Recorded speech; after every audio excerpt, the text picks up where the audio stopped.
So, the CW's got a new superhero TV series coming, a caped crusader to help fight crime in Gotham City. It's Batwoman.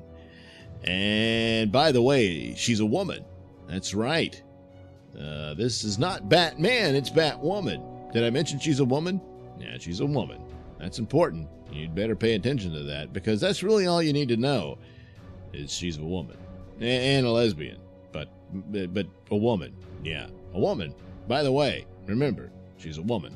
Yes, the trailer for Batwoman came out, and we get some scenes of what Gotham City will look like in this version of that story. And apparently Batman's gone missing or has abandoned the city. Yeah, and apparently Alfred did too. He's not there. It looks like even Commissioner Gordon is not around, but Batwoman's father is, and he apparently is a head of some sort of security firm or whatever called the Crows, and they provide security, except it didn't work. And female Joker, otherwise known as Alice, is the main nemesis for Batwoman. They really couldn't come up with anything original for her, so they just copied the Batman story, kind of like Supergirl. Well, not kind of like, exactly like Supergirl. Supergirl just pretty much reenacted a bunch of Superman stories, and that's supposed to be something really empowering for women, to just take everything from a male character and mimic it, and there you go. Every time this happens, and it's not without fail, when you keep emphasizing that this is a feminist show and it's all pro-women and all this sort of thing, it's all there to cover up the fact that it's a lazy, lackluster, bereft of plot or vision. And that's what it's going to be. So you see the scenes, and I felt sorry for Miss Rose here, who plays Batwoman, because she got ran off Twitter, oddly enough, by the left, because they said she wasn't lesbian enough. I don't know. What are the metrics for that? Well, she had dated a man at one point.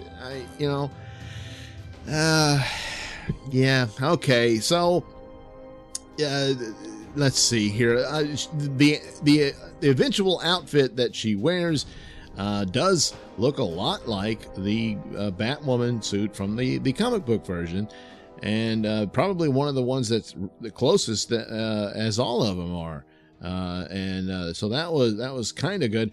But the actress is really small, and she's seen fighting someone, a really large man, whom I guess you could say his vision was obscured by this stupid bunny mask that he's wearing, as she's fighting with him. But she gets thrown around and tossed into like a refrigerator or something like that. And yeah, that would have finished her pretty much. And her presence just isn't all that great. Got a brief preview of this with the crossover that CW did. And the only thing I thought that they did that was probably a good thing, and I don't know if they're going to follow through with this because it didn't look like it in the trailer, was that she relied heavily on all the gadgets, the bat gadgets and stuff, where she was taking out these people escaping from Arkham. And I thought, well, that's a good thing, because she just doesn't have the physical prowess to take on these big, bulky opponents. And that's just, it's too far-fetched to go, and yet we keep seeing this done over and over again with supermodels with toothpick limbs battling it out and kicking the asses of Navy SEALs. Yeah, no, that's not going to happen. And it's unnecessary, because here in this story she has all the bat gadgets and she can make use of all that sort of stuff, and that would work. But here, no, she's just duking it out, and she's tough, and she's bad, and all this sort of crap. They also keep in with the story. Originally, Batwoman, her origin story was that she'd been in the Marines, because she looked up to her father, who was also a Marine. But her sexuality, she got found out, and so she was booted out of the service. So she was longing for a way to contribute and serve the country and the good of her fellow citizens and whatnot. and she gets inspired by Batman, and so she becomes Batwoman. And that's all well and good here, except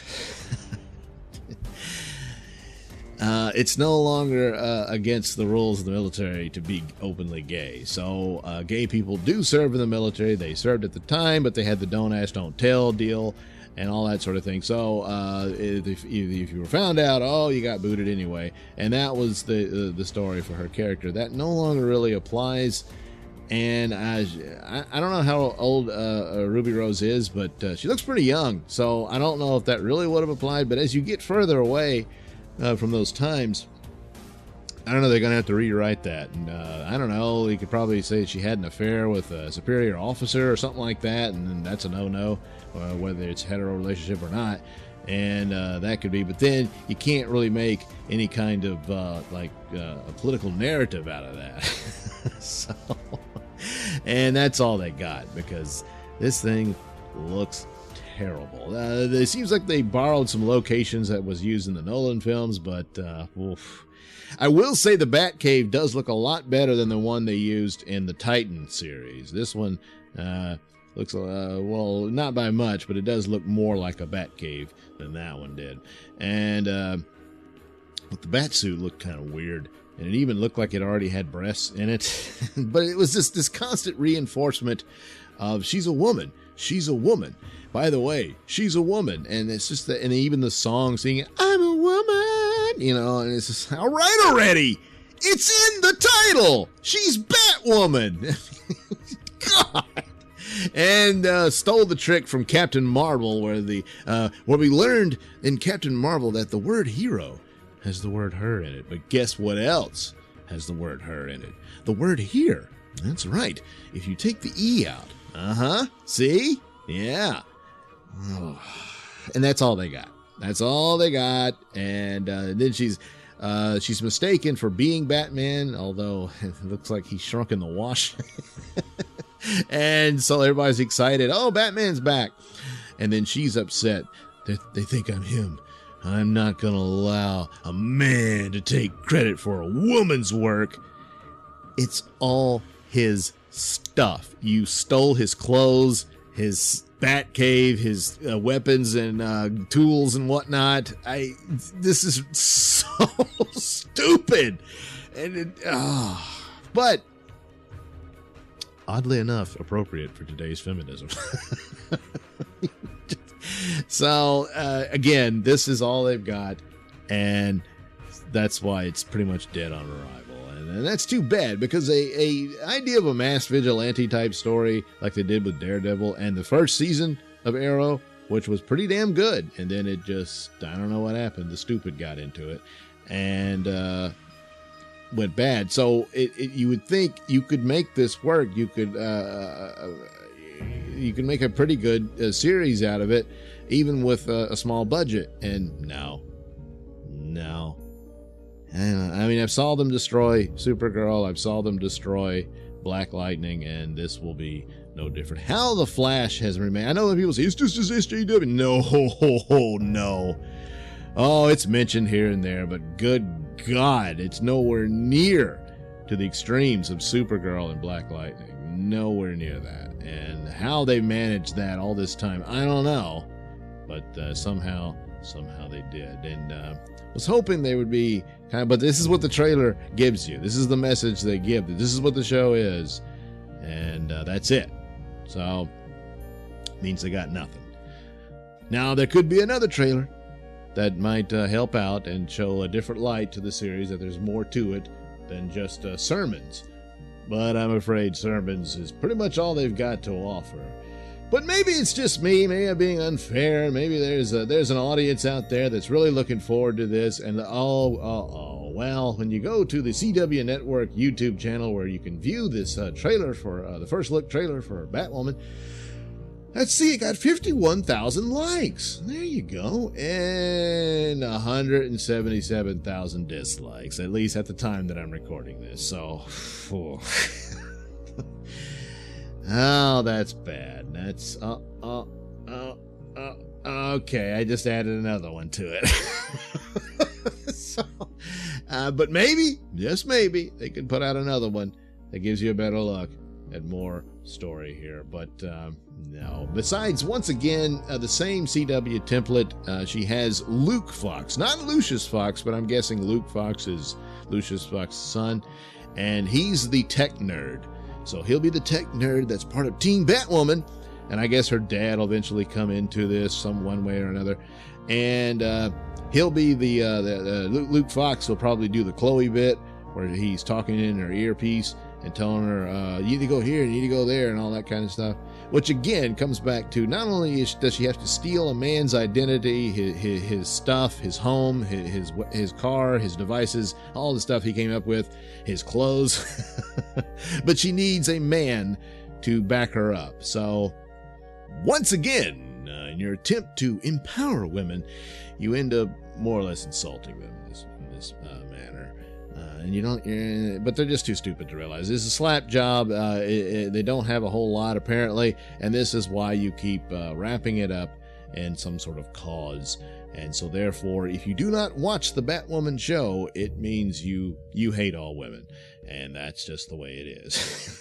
So I know Captain Marvel made $1 billion. Yeah, CW doesn't have Disney money to saturate theaters and force them to play it before Endgame. So, yeah, not going to reach anything like that with Batwoman. But it could have been a small little show that could have made it. But it doesn't look like anyone cares. But nice costume. Nice costume. And, again, it's terrible what happened to Miss Rose being treated like that. That was wrong. And that's the audience you're trying to appeal to with this nonsense. They were mad at you before you even had your first shot. So you can't satisfy these people. All they want to do is punish people, and that's it. So, yeah. Well, good luck, Batwoman. Boy, you're really gonna need it. Meanwhile, why can't we get a Batman show? I mean, if you put a Batman show on par with Daredevil and the first season of Arrow on your DC Universe app, oh, good Lord, you'd be flooded with subscriptions. Yeah, you just won't do it. Okay. All right. Thanks for watching and listening. Say, why not like and subscribe? And if you have subscribed, thank you very much. And while you're here, check out that link description below. It'll take you to my podcast and to my mini stores that have plenty of goodies for you.